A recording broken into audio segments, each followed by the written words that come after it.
Hi guys, welcome back to another product review. Today we're going to be looking at the King's shower awning versus the Darch shower awning. So I've had the King's shower awning on the car now for approximately 2 years. It did a big lap with us around Australia, and unfortunately it's now basically come to the end of its lifetime. So to start with, I'm going to run you through the pros and cons of the King's shower awning tent, what we loved about it, what we hated, and then we'll move on to the Darch one and actually install that as well. So first things first is the weight. It's actually only 5.5 kilos, making it extremely light, which is nice, especially if weight is an issue on your four-wheel drive, which I know it is for a lot of people, myself included. You want to keep that weight down. So at 5 kilos, you're really not adding much weight there. So it allows you to have a shower set up on the side of your car without adding too much weight. So next thing is the price tag. So like with a lot of King's products, you'll find that they are typically cheaper than a lot of other competitors out there on the market. And I've had good experiences, bad experiences with various King's products over sort of our time that we've been camping. Some are definitely better out there than others. I would actually say that as a whole, this has been a pretty good product for the time we've had. And the reason for that is that this awning only costs $99 from new. So for 2 years, I think that's not bad, to be honest. If you have to replace your shower awning every couple of years for $100, it's probably not the end of the world, let's be honest.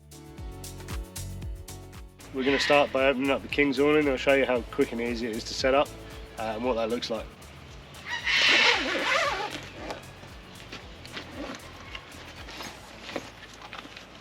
So it's just got 2 Velcro straps that hold the awning up.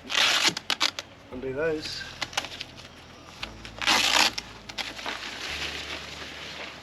And roll it down. So that's pretty quick and easy. Pop the arms out. 1, 2. Put it into shape. And then it's basically got 2 like locking arms just at the base of the arm there. So you just have to lock those into position. So as you can see, that didn't take very long at all. That was literally, call it a minute setup. It takes no time at all, and before you know it, you've got your basic structure there in place, ready to go. On the side here, you've got a zip, and that's your single opening to your awning. We'll take you inside the shower awning, show you what that looks like. It's a 210D polymer canvas, I think it's called. I'll confirm that. But it's basically, it's super lightweight. The pros to that are that it dries very, very quickly, which is obviously what you want for a shower awning. Once you finish showering, it doesn't take very long at all to dry off. So that's really handy for when you've got to pack up quickly, or you're in a rush to leave camp and you've had a shower the morning of and you need to get on the road again. So that's really good. So as you saw me demonstrate, it's really easy to set up. It doesn't take very long to do, and one person can do it themselves, which is always really handy. Okay, so starting with the cons of this tent, it's extremely lightweight. Now, the problem with that is it means that come any sort of bit of wind you get, it flaps around and it makes heaps of noise. So it's a real pain in the arse when you're actually up in the rooftop tent trying to sleep, and all you can hear is that flapping around of an evening. So it's one of those things. It might sound pretty minor, but it does get a bit annoying after a while, actually. Another, I suppose, negative to this, it doesn't have many storage pockets within inside the actual awning itself. So you've got one of these on either side, and that might be enough for you. But for us, we found like if you're looking to use it as a shower awning and possibly your toilet awning as well, it's nice to have a space to keep your toilet roll, be able to keep like your soap, shampoos, whatever that looks like to you. And for us, pocket wise, not really quite there. It doesn't have enough. It would be nice to see something incorporated within the awning itself, to possibly like a dry compartment, like a flap that you can fold down over a towel, or you change your clothes, something like that. And it's only got the single zipper, and that's obviously fine for your entry and exit, but it would be nice to potentially see something that could have been incorporated into here, maybe that you could reach through and get access to within the car, as I say, to be able to keep your clothes dry, but also at reach without having to get someone to pass them into you. Another connotation we've experienced with this awning is these brackets. These arms are super flimsy, and I can't tell you how many times I've had to bend these back into shape. So once you've put your pegs in the ground and you pin the awning down, it doesn't take much for these to just pop in on themselves like that. But also, I'll show you how easy it is to bend like that. they just pop in and out, and as you can see, that's got a nice bend in it already. So yeah, it doesn't take much for that to happen, and I can't tell you how many times we've had to pop those back into shape where they've popped out. So the real reason that we are now changing the tent after having had this for probably the best part of 2 years now is that it is actually now broken. So I'll show you down here. It's got sort of some well, are they just like plastic poles in the bottom just to add a bit of weight, which sort of helps keep the awning in shape. But unfortunately, due to the thin material used, they have actually poked through, and now quite often we find that these bits of plastic now poke out themselves. So to round things up, basically it does the job. It's certainly done that for 2 years now for us on the road. I would actually rate this product pretty good considering the price tag that comes with it. So if you're definitely out there and you're looking for a budget option, then I would actually recommend this King's shower awning. So now we've run through the pros and cons of this shower awning. We're going to take this one off and put the new Darchi one on. Let's get into it.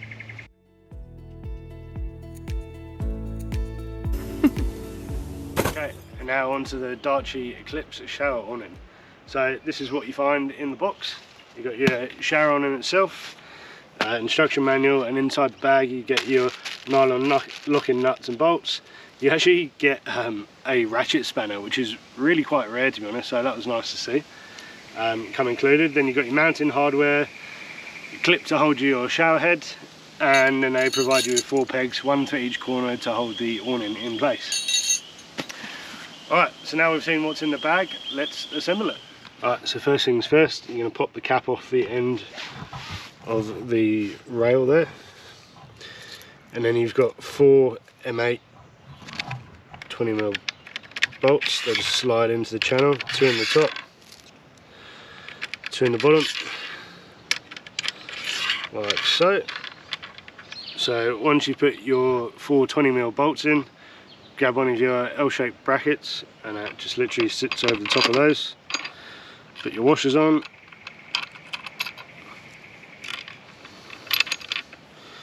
grab your nut. Comes with nylon locking nuts, which is also good. And when you're going over corrugations, you don't prevent anything from coming undone.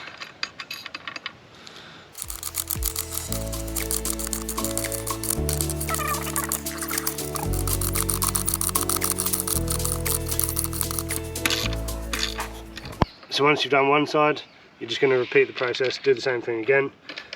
At the moment, I recommend just leaving that loose so that you can actually obviously set the distance required for your L shape, depending on how you're applying it onto your car. So now you've got your 2 L brackets in place, just put your end cap back on. So they provide you with 2 mounting plates. Now these are designed if you have roof bars on your car. In my instance, I don't. I've got a platform, so those won't be required. But if you've got roof bars, you'll need these. Okay, so now that's done, let's mount this onto the car. Now we've got the awning up onto the roof platform. In my application here, I've got these T slots. So at the moment, I've just got 2 M8 T bolts, basically that slide into those channels, and they will sit in place for your L bars. So all we need to do now is put your nylon locking nuts on and tighten those up.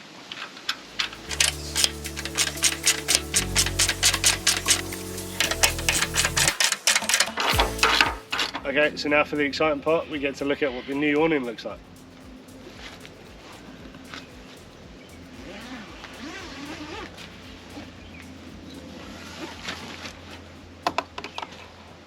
So instantly, very similar setup. You've got 2 Velcro straps that basically just hold the awning in place. So we'll release those.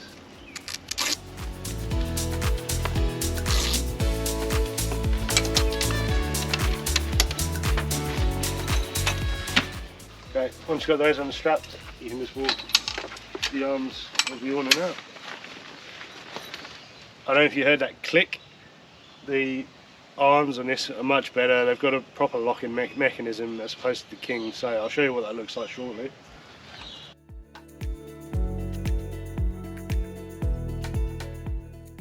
Okay, and again, you've basically got your basic structure now in place. We obviously haven't pegged it or anything like that. What we're going to do now is the same thing, run you through the pros and cons of what this Dutch awning looks like. So first things first is the material. It's made of the same material actually of that of the King's awning. However, this one actually comes with a blackout film inside, or material. I'm not sure exactly what that is, but it's essentially creates a blackout so you can't see any shadows cast through it. And what that also does, it makes it feel like a much thicker, more sort of premium material. So I can't comment on what that looks like in the wind, being the first time that we've installed that, but time will tell as to whether that helps or not. Then jumping onto the weight of this awning, this comes in at just under 10 kilos, so you're looking at nearly double the weight of the King's awning. Now for me, I can allow for that extra 5 kilos. I've got enough wiggle room on my setup for that, so that's not a problem. But if you are short on weight, then that's maybe something you need to factor in as to whether this could be the awning for you. Okay, so with this, the zipper is actually on this outside face in comparison to that of the King's, which is back on this sort of internal face, if you like. For us, that's an advantage given the way that we've got this set up, because it was always a pain having to rub the zipper up and down the side of your car. Not something that you really want to be doing. Anyway, having it here on the outside is perfect for us. So I'll open that up. So as you can see, that's what that blackout material looks like on the inside. Again, just creates like a thicker, more premium feel to it. So now we're on the inside. You've actually got an additional zipper on the back wheel here, which is super handy. Basically, as you can see, you've got my car window there. That would allow me to reach in to get my towel or dry clothes, whatever that might look like. So that's a real good addition.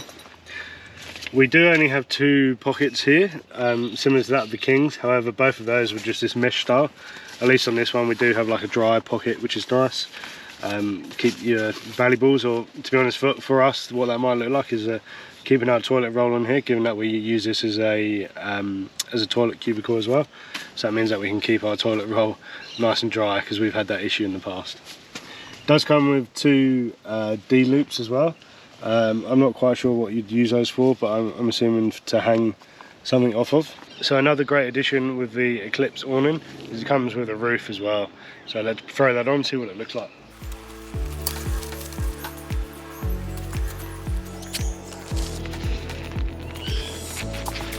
Just clip to the side there.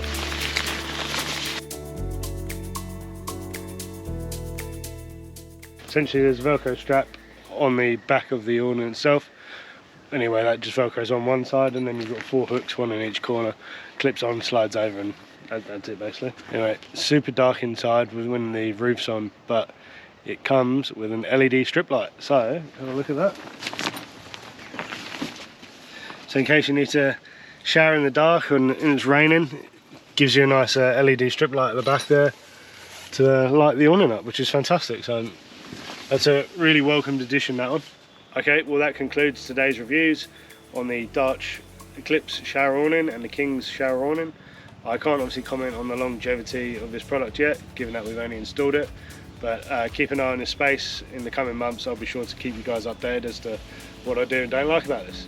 Alright, thanks so much for watching, guys. Be sure to hit that like and subscribe button if this was any help to you, and we'll see you in the next one. Cheers. If you enjoyed this episode, be sure to check our others out.